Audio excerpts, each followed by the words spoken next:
La Tunisie et le Maroc pratiquent le droit du sang et non le droit du sol comme Monaco, comme la Suisse et bien d'autres pays. Ainsi un enfant né de parents algériens au Maroc ou en Tunisie ou en Suisse et même en Chine ou dans bien d'autres pays comme le Koweït, cet enfant n'aura pas le droit d'accéder à la nationalité de ces pays et ne sera jamais considéré comme l'égal des citoyens de ces pays.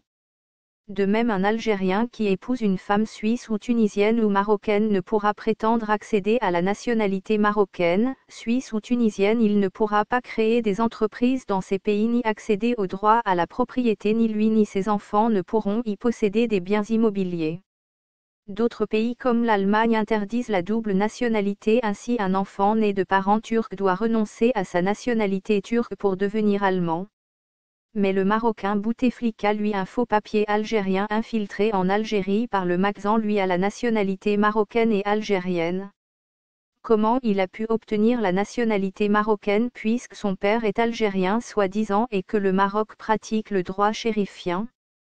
L'Algérie et le peuple algérien ont été trahis par Bouteflika qui a bradé la nationalité algérienne. Tout d'abord il a fait venir des Marocains et Tunisiens qui n'avaient aucun lien avec l'Algérie et il les a mis à de hautes fonctions régaliennes étatiques alors qu'ils n'ont jamais résidé en Algérie et sont des étrangers. Du jour au lendemain ils se retrouvent ministres ou présidents de grandes entreprises publiques comme la Sonatrach ou Sonalga sans avoir aucun lien avec l'Algérie ni même avoir les diplômes et compétences nécessaires pour occuper ces postes.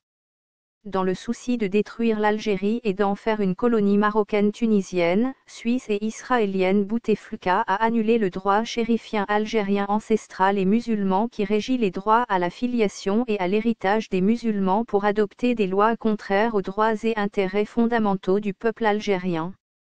Il a modifié les lois sur l'héritage et le mariage.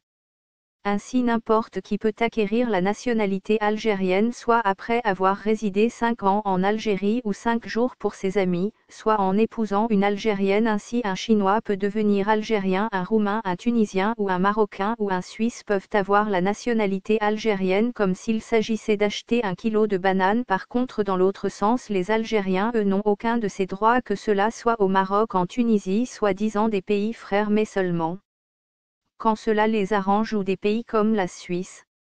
L'Algérie doit soit établir la réciprocité avec les autres nations qui méprisent les droits des Algériens ou l'Algérie doit en revenir au droit chérifien donc au droit du sang et annuler les cadeaux non justifiés à des étrangers qui viennent piller et appauvrir l'Algérie.